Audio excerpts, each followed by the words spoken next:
Statistika Part 2. Rumus data tunggal. Yang pertama, ada rata-rata atau disebut dengan average, atau nama bahasa Inggris lainnya mean, ditulis sebagai mean.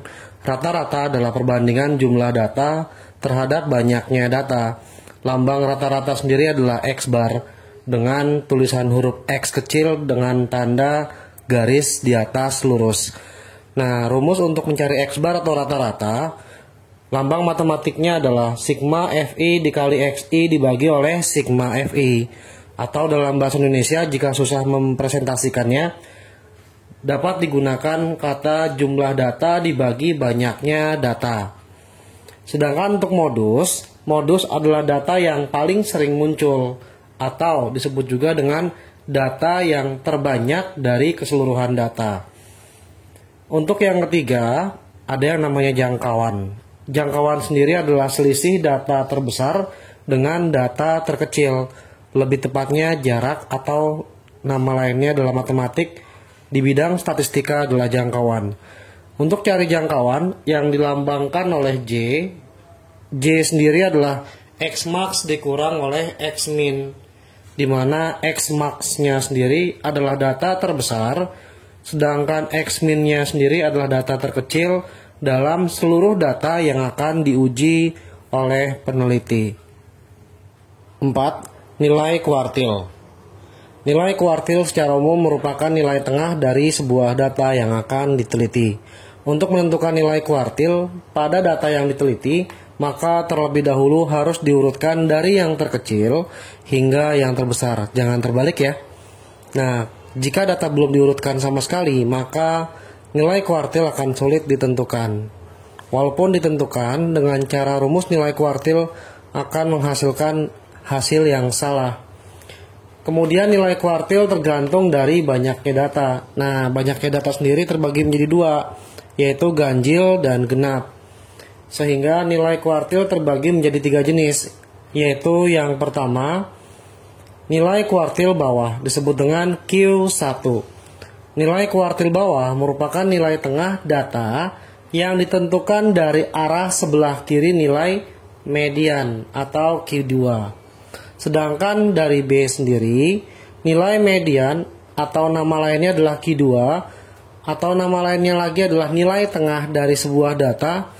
Nilai median atau Q2 atau nilai tengah merupakan nilai tengah dari keseluruhan data yang diteliti setelah dilakukan proses pengurutan data.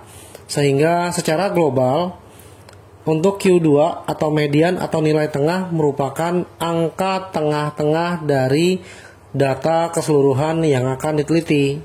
Sedangkan untuk Q1, nilai tengah yang diambil dari arah kiri Q2. Lalu yang ketiga, ada yang namanya nilai kuartil atas atau disebut dengan Q3, yaitu nilai tengah dari arah kanan Q2. Jadi yang di kiri tadi adalah Q1, jika diambil ke arah kanan maka disebut dengan Q3. Rumus dalam menentukan nilai kuartil pada data tunggal tergantung dari banyaknya data.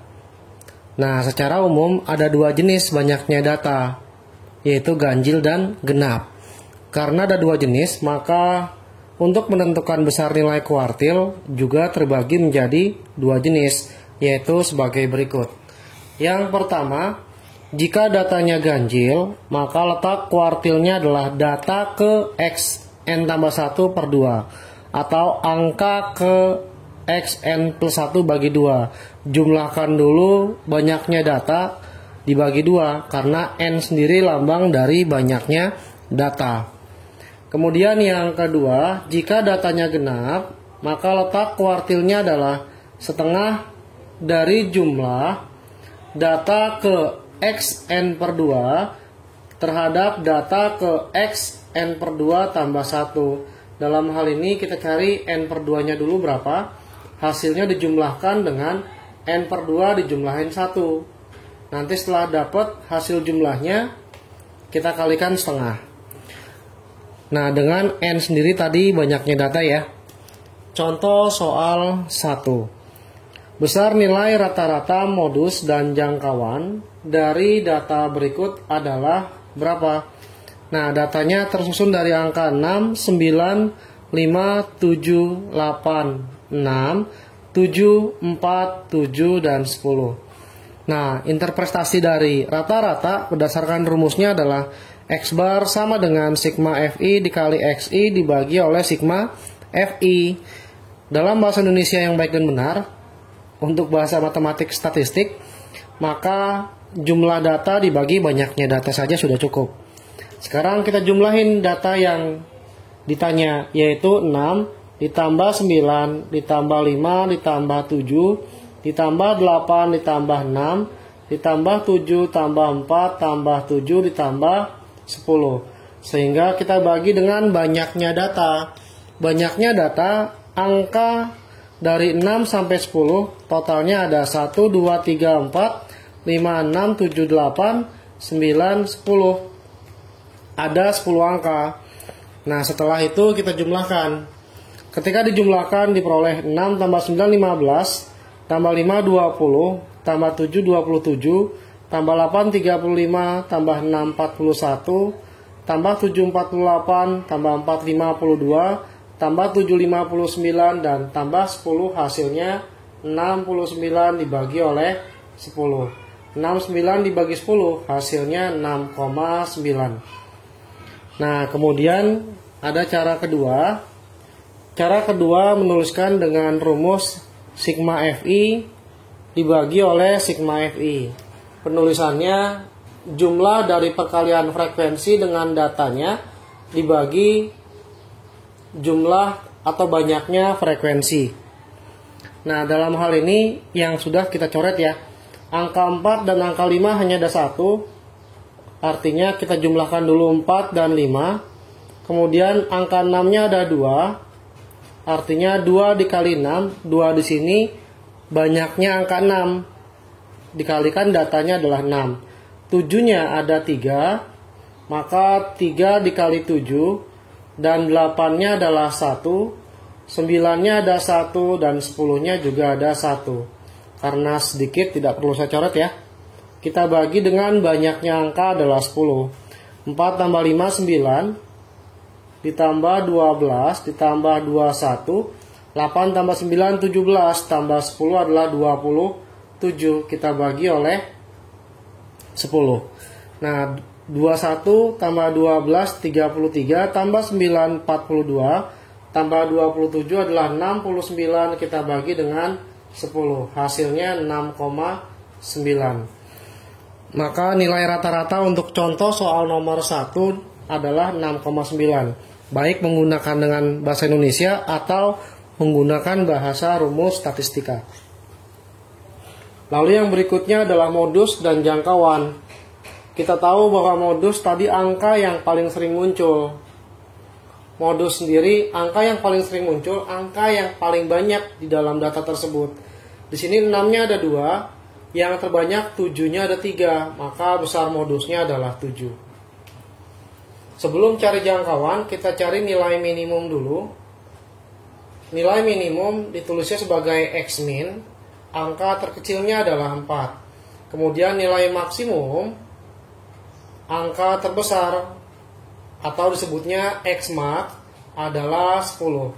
Sehingga besar jangkauan pada soal 1 atau contoh soal 1 nilainya cukup dikurangi antara angka terbesar atau X max dengan angka terkecil. Jadi diperoleh 10 dikurang 4 sama dengan 6. Contoh soal 2. Tentukan besar nilai kuartil bawah, median, dan Q3 dari data contoh soal 2 bagian A dan B. Nah, sengaja saya definisikan dengan bentuk yang berbeda. Kuartil bawah disebut dengan Q1, median disebut dengan Q2 atau nilai tengah, Q3 disebut dengan nama lainnya adalah kuartil atas. Untuk menentukan nilai kuartil, baik Q1, Q2, dan Q3 harus terlebih dahulu diurut atau disusun dari yang terkecil hingga yang terbesar. Jika terdapat data yang belum diurut sama sekali dari kecil ke besar, maka harus diurutkan terlebih dahulu dari bilangan yang terendah atau terkecil hingga bilangan yang terbesar. Untuk mempersingkat waktu, sudah saya urutkan bilangan dari angka 3, 4, 6, hingga terakhir angka 28. Setelah kita hitung ada 1, 2, 3, 4, 5, 6, 7, 8, 9, 10, 11, 12, 13, 14, 15, 16, 17, 18. Semua ada 18 sehingga datanya adalah genap. Nah, untuk menentukan nilai Q1, Q2, dan ketiga, patokannya adalah tetap mencari nilai median dulu atau nilai Q2.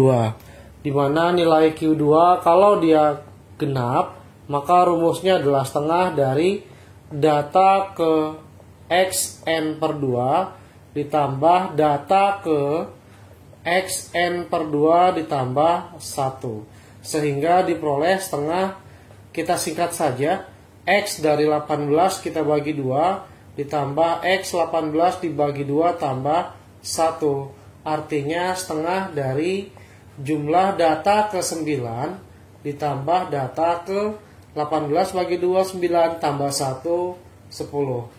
Di sini nilai X disebut dengan data. Artinya bilangan pada urutan ke-9 dan ke-10. Kita hitung 1, 2, 3, 4, 5, 6, 7, 8, 9. 9 ada di angka 16, otomatis 10-nya di angka 19. Maka Q2 atau nilai median setengah dari jumlah 16 dan 19. Setengah dari jumlah 35 sama dengan 17,5. Ini hasil nilai Q2 atau median dari contoh soal 2 bagian A. Nah, secara otomatis untuk Q2 berada di antara 16 dan 19. Kita beri tanda 16 masih dihitung banyaknya data untuk Q1. Q1 ke arah kiri dan Q3 ke arah kanan. Jumlah data atau banyaknya data Q1 1, 2, 3, 4, 5, 6, 7, 8, 9. Karena Q1 ada 9 data, maka kita gunakan sifat dari data ganjil. Untuk mencari Q1, data ke untuk sifat ganjil cukup XN tambah 1 dibagi 2. Kalau disingkat jadi XN-nya kita ganti dengan 9 ditambah 1 dibagi 2. 9 tambah 1, 10, bagi 2 adalah 5. Nah, angka kelima dari arah kiri 1, 2, 3, 4, 5. Maka diperoleh nilai Q1 terletak di angka kelima yaitu 10. Nah, sedangkan Q3 tidak perlu dihitung. Kita cukup hitung angka kelima tapi setelah nilai Q2 1, 2, 3, 4, 5. Terletak pada angka 24. Begitu pula untuk yang B. Kita hitung banyaknya data kasus B. 1, 2, 3, 4, 5, 6, 7, 8, 9, 10, 11, 12, 13, 14, 15. Untuk B ketika N15 ganjil, maka mencari Q2-nya adalah data ke N tambah 1 dibagi 2. Maka X15 tambah 1 kita bagi 2, 16 dibagi 2 dapat 8, yaitu data ke 8. Kita hitung data ke 8. 1, 2, 3, 4, 5, 6, 7, 8. Hasil bilangannya adalah 46. Nah, untuk mencari Q1 ke arah kiri, untuk mencari Q3 ke arah kanan. Sehingga kita tentukan banyaknya data dulu untuk Q1 serta Q3. 1, 2, 3, 4, 5, 6, 7. 1, 2, 3, 4, 5, 6, 7. Banyak data kiri dan kanan sudah pasti sama nanti. Nah, untuk Q1 karena ganjil, maka tetap menggunakan XN plus 1 dibagi 2. Maka X karena ada 7 ke arah kiri, 7 tambah 1 kita bagi 2.